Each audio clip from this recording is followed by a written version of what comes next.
Cash in, cash out, cash in, cash out, cash in, cash out, cash in, cash out, cash out, cash out, cash out, cash out. All right, guys, welcome to the Off the Bench podcast. My name is Frank Eufemia. Thanks for hopping on. We have,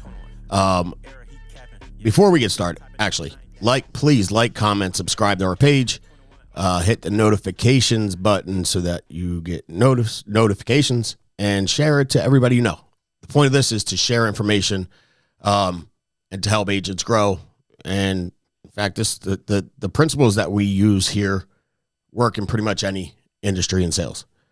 So it can be helpful. You never know where you're going to learn something.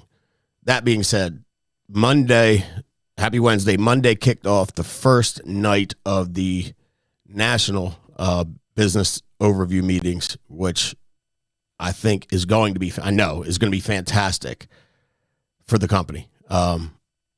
We got away from really being fanatical about sharing this opportunity with people. And if you think about it, the cost of gas, cost of food, cost of just supplies in general across the country are through the roof. And 70% of Americans have a part-time job that they do on a regular basis. So can you imagine how helpful this could be to a single mom or a family that has kids that are struggling to do things month to month because the cost of the day-to-day things, supplies that they use have just doubled and tripled? I was talking to a buddy of mine yesterday, and he's like, man, we had a tornado rip through literally down my driveway. And now it wasn't I'm in Maryland, so we're not in Tornado Alley in the Midwest, and God bless those folks. It was like probably a category quarter. Like it was small, but it knocked a couple trees down, and one of the trees at my house fell onto my roof, which, thank God, not a lot of damage, minimal damage, if you will. But I called my buddy because he's a contractor, and I'm like, dude, I guess have to have somebody come out and get in the attic and inspect and see if there's any damage to the roof. But we were thinking about adding like a 3-car garage and some other stuff. He's like, dude, I can tell you, like, the cost of a sheet of plywood has tripled since 2020 in 2 years. And I'm hearing that more and more about a lot of different things: cost of milk, eggs, auto parts, obviously gas. So people that have incomes that are set, the struggle is they're working what they're allowed to work, and they don't have any ability to make any extra money at most jobs. Most companies won't pay overtime. So you work your 40, you're out. And then the ones that will give you overtime, they have to have the work to give to you. So, like, what do? They go get a part-time job because expenses have gone up 20, 30, 40, 50, 60%, but their income's staying the same. And it's pretty sad because they have no control. It's like how blessed we are to be in this business. I think about it like as if I were to own a convenience store. And let's just say the convenience store is open 365 days a year, 24 hours a day. It's never closed. Well, if the convenience store brings in X amount of dollars, it doesn't really matter. It doesn't really matter what's going on. I can't put any more hours in the day. I can't add any more days to the week or to the month or to the year to make more money. I can raise prices, obviously, but I don't have the ability to work more because I'm already open 365, 24/7. And that's how a lot of folks are dealing with this right now. And so they're going out getting part-time jobs, paying minimal wage for 10, 15, 20 hours a week to just be able to get by. So, like, I look at it like that and go, can you imagine the blessing this would be to somebody? When you go, here you go, get an insurance license. We'll pay for your course. We'll sponsor you to take the course that you need to qualify to take the state exam. We'll cover that. You get your license. We'll train you. We'll show you a system that's proven to work. And if you put in 10, 15, 20 hours a week, you should be able to help 1 to 2 to 3 families a week. And if that equates to the average family protected is roughly $1,000 in annual premium, and if your compensation is 90%, that's our lowest comp here at Family First Life, you're looking at getting advanced somewhere around $600, $500, $700. My point is, 10 hours a week, if you work 10 hours a week at $20 an hour, you're making $200. Now you got taxes coming out and all the other stuff. You're not making any money. So I believe that this is the greatest gift we can offer to people, especially in a time like now, where a lot of folks are working separate second jobs just to be able to maintain. They're not getting anything extra. They're literally living the way they've been living, except the cost has gone up. So they need to work more because there's not enough at the end of the month to cover everything at the rate they were at. So I think about that kind of stuff. And then I think about all these other companies. I was in Arkansas on Monday, and John and his crew down there, it's a great group. Young dude, like sharp as can be, has an office. Like we were on the 15th or 16th floor of a high, it wasn't a super high rise. It's Arkansas. So it's not like New York City high rises, but we were up high, and the conference room was all glass windows and overlooking Arkansas. I mean, it was a great setup. And then his office is down around the corner. He's got a window view. It's like, I'm going like, this is fantastic, but he's young. He's in his early 20s. And he's like, I get that. Like, this makes sense to me. I can do this. So we were down there and just talking to those folks. He came from a company that paid him 30% comp. And I'm going like, are you kidding me? They still exist. Yeah, they still exist. So I think from a standpoint of just doing the right thing, we should be screaming from the rooftops about what we're doing now, and especially with the BDMs going on weekly, twice a week in a lot of cities. We're doing them here in Maryland and Baltimore. We're going to do one at my office, one at the office down in Linthicum, Brian Urbanski, and we're just going to start sharing the opportunity. There's nothing to me that is more important in recruiting and building than just talking about what we do. So on a day-to-day basis, when you run into somebody, if they're sharp, you go, hey, next Thursday, this address, why don't you come up? It seems like based off of your personality and the conversation I'm having with you, you'd be pretty good at what we do. It's not that complicated. Now it's hard work, like meaning not hard in the sense of physically, but mentally we got to be structured schedules. But man, you'd like to see how to make a couple extra bucks a week? Pop into the meeting.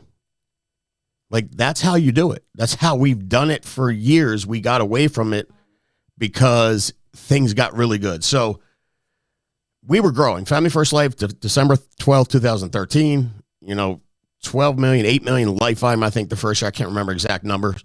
But if you look at the trajectory of the company, it's growing every year. But then 2020 hits in COVID. Now, don't get it twisted. If you turned on the TV in March of 2020, they were trying to convince people everybody was going to die. So it was pretty simple to sell life insurance. Like, if we're going to be completely transparent, it was pretty simple to sell life insurance because they were forcing people to believe that their death was going to happen sooner than what they expect. Now, you talk to any man, no men think they're going to die, especially not today or tomorrow. So they procrastinate, right? They put it off. But what the media did and what everybody else did for us was they pushed people to stop procrastinating on life insurance. And they started buying it. And they started buying it at a high clip, at a high rate. And we started closing more and more people we sat with.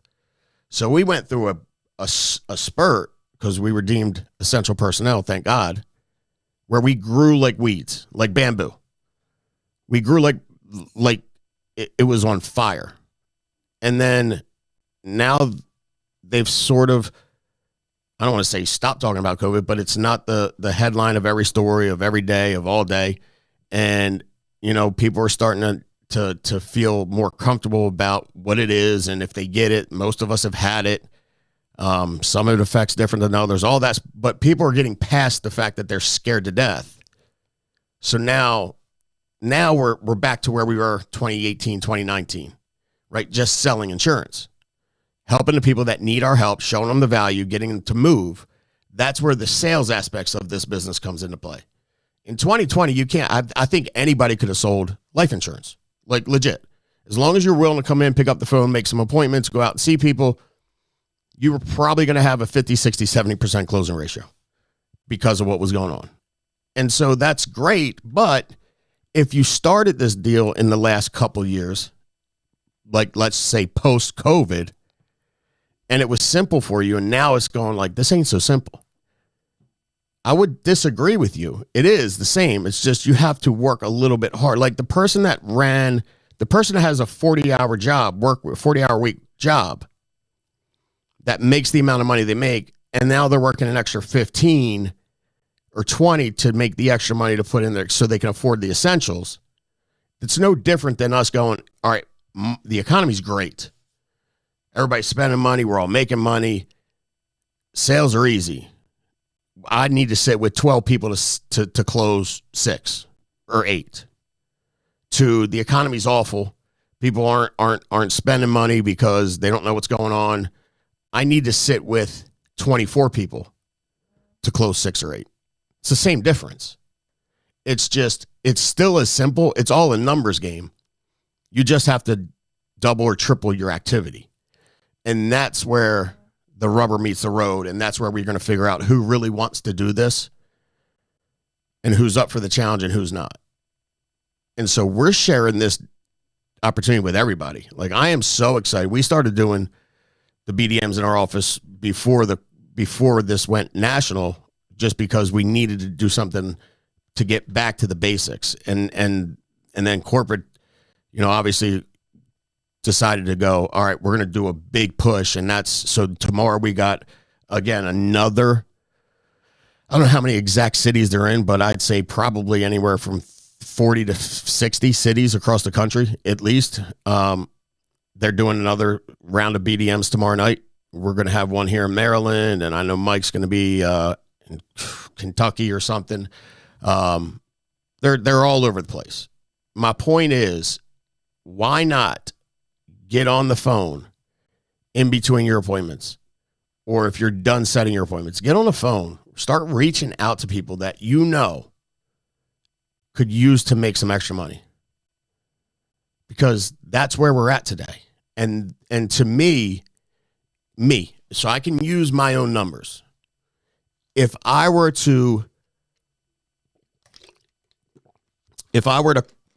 get myself 50 CRM leads, internet leads, whatever you want, and I call those leads for 4 hours, and I talk to 25, 30 people, and I set 8 appointments, and I run those appointments tomorrow, and I make one sale, I've obviously covered the cost of the leads because they're dirt cheap, especially with all the work spots discounts you get.